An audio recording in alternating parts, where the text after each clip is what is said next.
Sejam todos bem-vindos e a paz do Senhor. Este é o nosso estudo da lição da Escola Bíblica Dominical desta semana e a nossa proposta é aprofundar a lição com alguns comentários do livro do pastor Hernandes Dias Lopes. Nos ajude no desafio de chegarmos a 2.000 inscritos, se inscreva no canal e compartilhe com alguém esse vídeo. Sabe, é muito comum a gente pensar que as maiores provas das nossas vidas acontecem quando, estamos distantes da vontade divina. Sim, quando a gente comete algum erro grave, né? E aí vem a consequência. Exato, a gente já associa a prova ao erro. Mas, e quando a prova mais terrível, a mais incompreensível de todas, chega exatamente no momento de maior fidelidade? Imagina só, aguardar um quarto de século por uma promessa, ver essa promessa nascer, crescer, e aí, aquele que prometeu pede absolutamente tudo de volta. Olha, esse é o grande paradoxo da caminhada espiritual, e é algo que incomoda muito a nossa mente lógica. Nós gostamos de equações simples, sabe? Aquela coisa de que bênção significa conforto e provação significa correção por algum pecado. O famoso toma lá da cá. Pois é. Mas a história que vamos esmiuçar hoje, ela quebra completamente essa métrica humana. Ela nos força a olhar para a fé por um ângulo muito mais complexo e, francamente, um ângulo até assustador. Nossa, muito! E é por isso que o nosso estudo de hoje foca na lição 07, uma prova de fé, a entrega de Isaac.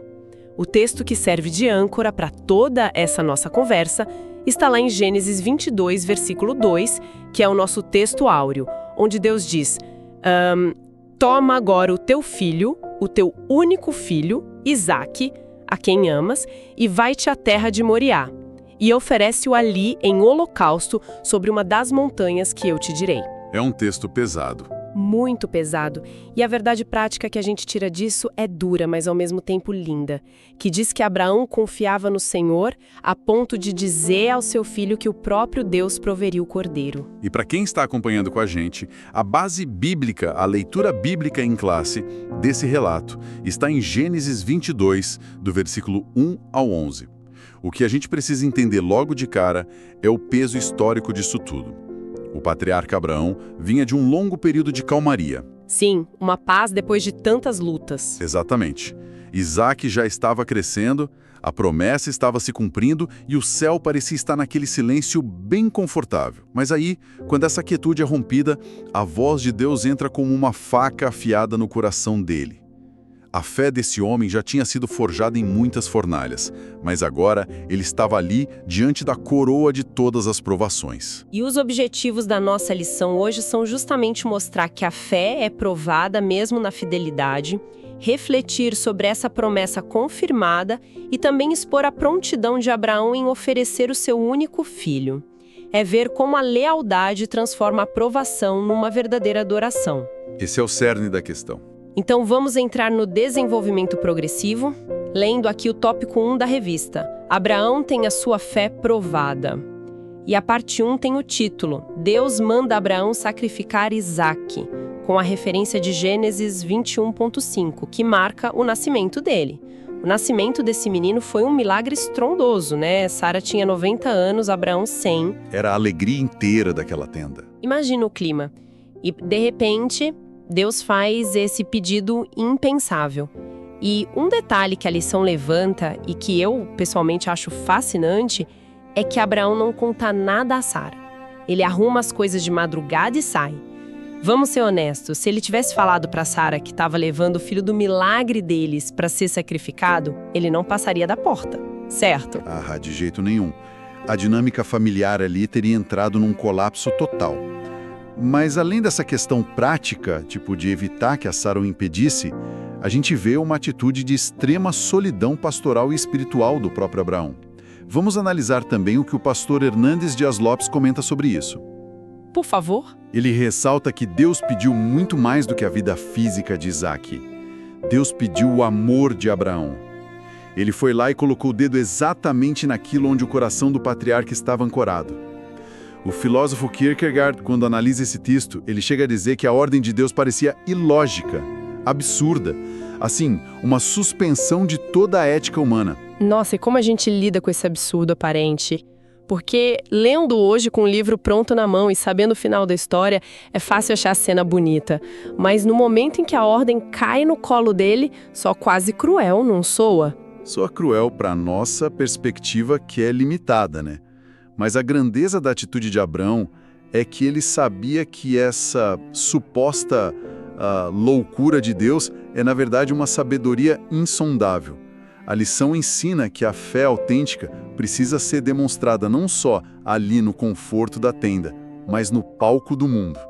Deus não estava brincando com os sentimentos dele, ele estava elevando essa fé ao patamar máximo da história humana. O que nos leva à parte 2 do tópico 1. Abraão obedece sem questionar, baseado em Gênesis 22, do 3 ao 5. O texto mostra que ele levanta de madrugada, prepara a lenha, o jumento, chama os servos, e quando ele chega perto do monte, no terceiro dia, ele solta aquela frase que eu acho das mais impressionantes da Bíblia. Eu e o moço iremos e tornaremos a vós. Ele tem uma convicção absoluta de que os dois vão voltar vivos. E a gente não pode minimizar o que foram esses 3 dias, viu? O pastor Hernandes Dias Lopes nos lembra que essa jornada de Berseba ao Monte Moriá era de aproximadamente 80 quilômetros. Nossa, 80 quilômetros a pé? Foram 3 dias exaustivos, a pé e no lombo de animais. Pensa bem, o silêncio daquela viagem deve ter sido ensurdecedor. Cada passo naquela estrada de terra era como uma martelada na consciência de um pai.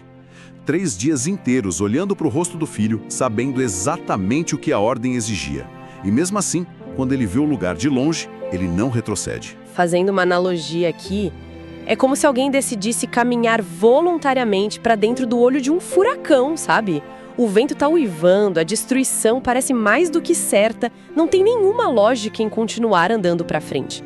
E a única coisa que mantém essa pessoa caminhando não é o que ela tá vendo, mas é uma âncora invisível. E essa âncora é a promessa de Deus. Essa imagem do furacão ilustra perfeitamente. A promessa era o único chão firme onde ele podia pisar, mesmo quando o cenário todo estava desmoronando.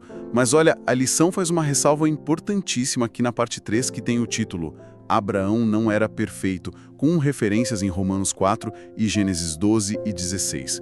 Abraão não nasceu com essa fé inabalável, como se ele fosse um super-herói espiritual. Sim, a gente lembra que ele teve falhas bem graves antes, né? Ele mentiu lá no Egito por medo de ser morto e quase entregou a própria esposa para o faraó. E teve a situação da impaciência com Agar, que ele teve o Ismael porque achou que Deus estava demorando muito para cumprir a promessa. Exato, foram vários tropeços. Se a gente for consultar o auxílio bibliológico e os dicionários, como o Divine, a gente vê que a palavra fé, do grego pistes, ela envolve uma persuasão firme, uma lealdade que é construída com o tempo. O pastor Hernandes lista que antes de chegar no Moriá, o Abraão passou por 7 provações nessa verdadeira escola da fé. 7? Uau! Sim, ele foi provado na família quando teve que deixar a terra natal, foi provado na fome quando desceu para o Egito e fracassou, como você bem lembrou. Sim. Foi provado na cordialidade, quando abriu mão das melhores terras para o sobrinho Ló. Provado na riqueza, rejeitando os bens do rei de Sodoma, na paciência, no episódio trágico com Agar. Enfim, a prova do amor, que foi entregar Isaac, foi a avaliação final dessa escola.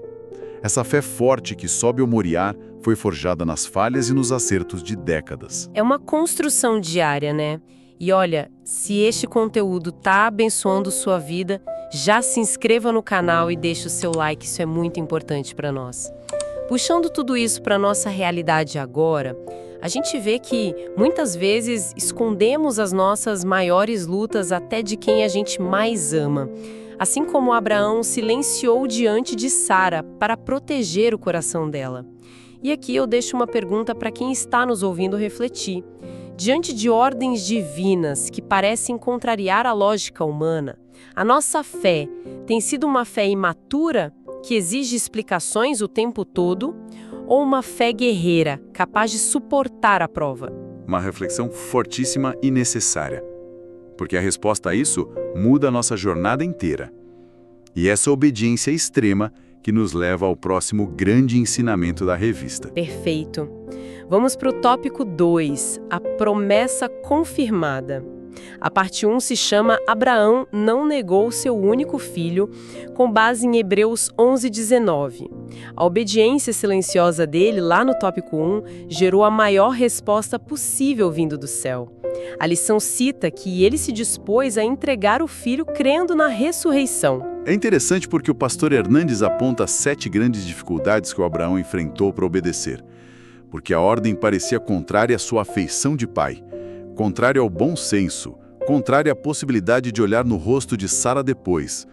Mas a maior dificuldade, sem dúvida, era teológica. Como assim, teológica? A ordem parecia anular a própria promessa de Deus. O Senhor tinha dito com todas as letras: por Isaque será chamada tua descendência. E aqui a gente precisa levantar uma questão bem espinhosa que muita gente tem quando lê o texto. Como é que a gente concilia um Deus que promete a vida, promete uma nação através do Isaque, mas no capítulo seguinte pede a morte desse mesmo filho no altar? Fica parecendo um Deus contraditório. É a tensão máxima de Gênesis. E o pastor Hernandes esclarece isso de uma maneira pastoral maravilhosa, sabe?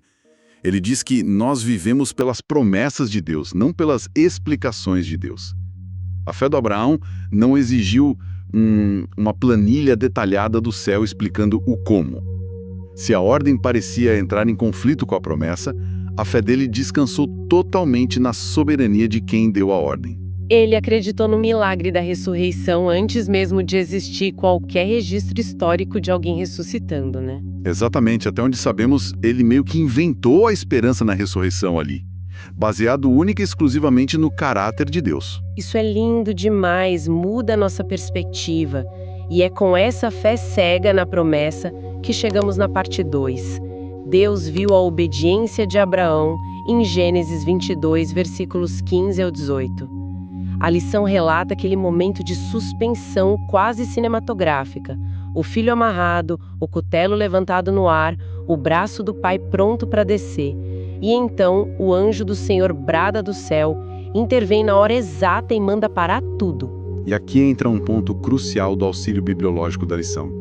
Deus estava testando se o amor de Abraão por ele continuava sendo maior do que o amor pelo filho. Aquele menino, esperado por 25 anos, corria um sério risco de virar um ídolo intocável no coração daquele pai. Faz todo sentido. E a intervenção celestial prova que o mesmo Deus que pede é o Deus que providencia a saída. Ele proíbe o Abraão de tocar no menino e aponta para o cordeiro substituto, o carneiro preso pelos chifres no mato. E fazendo isso, Deus também se afasta radicalmente dos deuses pagãos da época, que exigiam mesmo o sacrifício de crianças. O Deus de Israel estava dizendo: eu não quero a morte do seu filho, eu só queria o seu coração. Nossa, muito forte. E a parte 3 desse tópico se chama A Promessa de Ser uma Grande Nação se Cumpriu, baseada em Hebreus 2, 16 ao 18. A lição explica a necessidade de Jesus se fazer descendente de Abraão para ser o nosso sumo sacerdote e expiar os nossos pecados. Estava tudo sendo desenhado ali no Monte Moriá. Sem dúvida, é o ápice da revelação teológica do Antigo Testamento. O pastor Hernandes traça um paralelo belíssimo entre esses dois montes. Olha só, no Monte Moriá, Deus poupou o pai da dor imensurável de perder o filho e poupou a vida de Isaque providenciando um carneiro. Mas 2000 anos depois, em outro monte, no Calvário, o próprio Deus não se poupou. E não poupou o seu próprio filho. Meu Deus! Antes, ele entregou Jesus por todos nós. Aquele carneiro preso no mato não era só para livrar o Isaque. Era a maior placa de sinalização de toda a antiguidade, apontando para Jesus, o verdadeiro Cordeiro de Deus que tira o pecado do mundo. Chega a dar um arrepio, é por isso que eu digo, isso ajuda a levar a palavra de Deus a mais pessoas, então não esqueça de compartilhar esse vídeo com a sua família e amigos. Pensar na grandeza dessa substituição de Cristo por nós muda a nossa visão sobre qualquer provação. E a aplicação prática aqui foca exatamente nisso.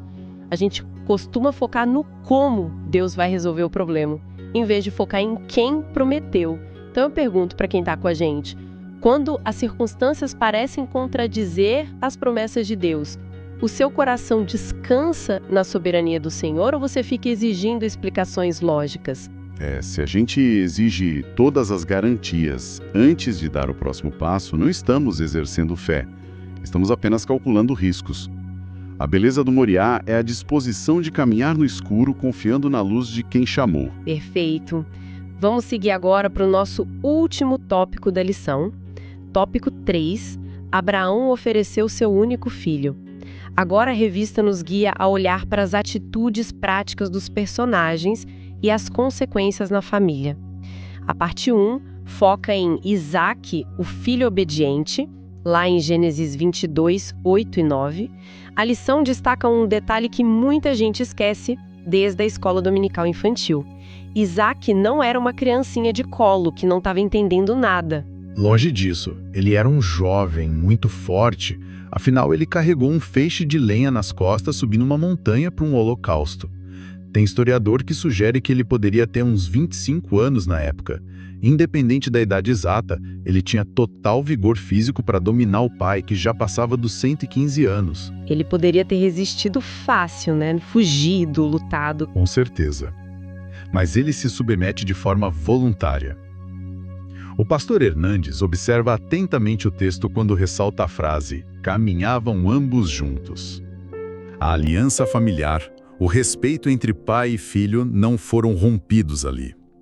A lenha foi colocada sobre o Isaque, mas o fogo e o cutelo, que são os símbolos do peso da ação, estavam nas mãos do Abraão. O Isaque aqui, deitando-se sobre a lenha, torna-se um prenúncio claro do Cristo que caminha voluntariamente para a cruz. Que é obediência profunda. Mas logo em seguida a lição traz uma transição bem dolorida, na parte 2. A morte de Sara, em Gênesis 23, do 1 ao 6. A revista narra o fim da vida dessa matriarca gigante, que faleceu com 127 anos. Inclusive, um dado curioso é que a Sara é a única mulher na Bíblia inteira que tem a idade exata registrada na morte. Isso mostra a importância dela, né? Mas pensa pelo lado humano. Abraão acabou de receber o filho de volta de uma morte simbólica e pouco tempo depois ele tem que lidar com o luto real da esposa. A jornada da fé não tira a gente da nossa humanidade. Depois de tantas lutas, do desespero de não ter filhos, o milagre do nascimento, a tensão da montanha, o Abraão agora enfrenta a dor do luto. Mas olha o comportamento dele no texto. Ele vem lamentar, ele chora por ela, mas ele mantém a sua integridade, mesmo sendo um estrangeiro morando em Hebrom. E isso brilha muito na parte 3. Abraão, humilde e sincero, lendo Gênesis 23, versículos 8 e 9. A lição explica a atitude honrosa dele, porque os donos da terra, os heteus, oferecem de graça a melhor sepultura para ele enterrar Sara.